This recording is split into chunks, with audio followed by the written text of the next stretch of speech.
রোজকার রান্নার থেকে আজকের রেসিপি চিকেন পকোড়া। আজ বানাবো চিকেন পকোড়া। তো চিকেন পকোড়া বানানোর জন্য চিকেনটাকে আমি ভিনিগারে ভিজিয়ে রেখেছি, মোটামুটি আধা ঘন্টা ভিজিয়ে রেখেছি। তো নিয়েছি চিকেন, একটা ডিম, আদা, আদা, রসুন, বেসন, কর্নফ্লাওয়ার, ক্যালক্স মানে কর্নফ্লেক্স আর সয়া সস। এই দিয়ে আজ আমি বানাবো চিকেন পকোড়া। এখন আমি এই চিকেনটাকে ভিনেগার থেকে একদম চিপে চিপে উঠিয়ে নিয়েছি। তা এখন আমি তাতে দিব স্বাদ মতো নুন। আর খালি খাওয়া হবে তো বেশি নুন ভালো লাগবে না, বেশি নুন। আর দিয়ে দিব পরিমাণ মতন হলুদ। আর দিব আমি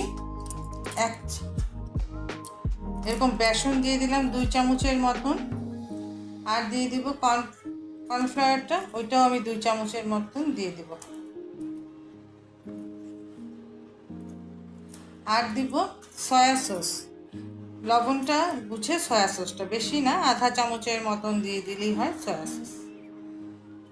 আর দিব এখন ডিমটা, একটা ডিম নিয়েছিলাম, যে ডিমটা ভেঙে দিয়ে দিলাম।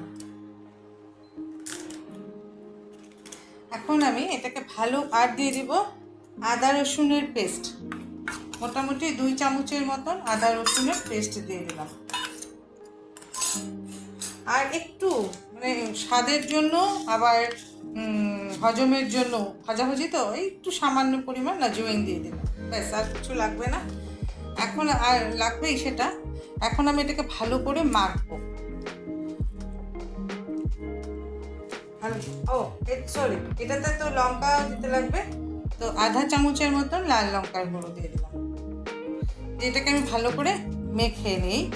মেখে তারপরে আমি যে সেটা নিয়েছিলাম, ক্যালক্সটা নিয়েছিলাম, তো ওটাকে আমি একটু গুঁড়ো করে করে এটার উপরে দিয়ে দিব ভাজার সময়, এখন না।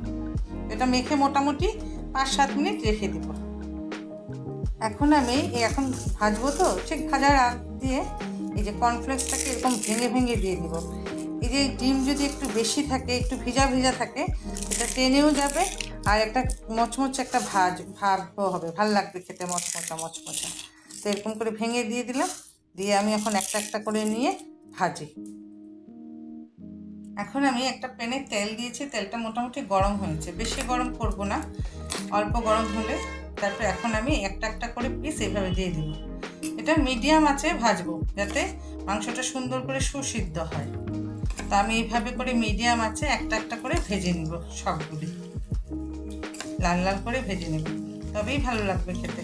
সস দিয়ে হোক, শসা পেঁয়াজ দিয়ে হোক, ভালোই লাগে খেতে, মুখরোচক। এই হলো আমাদের চিকেন পকোড়া। তো আমি একটা একটা করে সবগুলি ভেজে উঠাই। এই যে আমাদের চিকেন পকোড়া কমপ্লিট। এই 2 পিঠ লাল লাল করে ভেজে নিয়েছি মিডিয়াম আছে, যাতে সেদ্ধটা ভালো হয়। তো এখন আমি উঠিয়ে নেব। এই আমাদের হয়ে গেল চিকেন পকোড়া।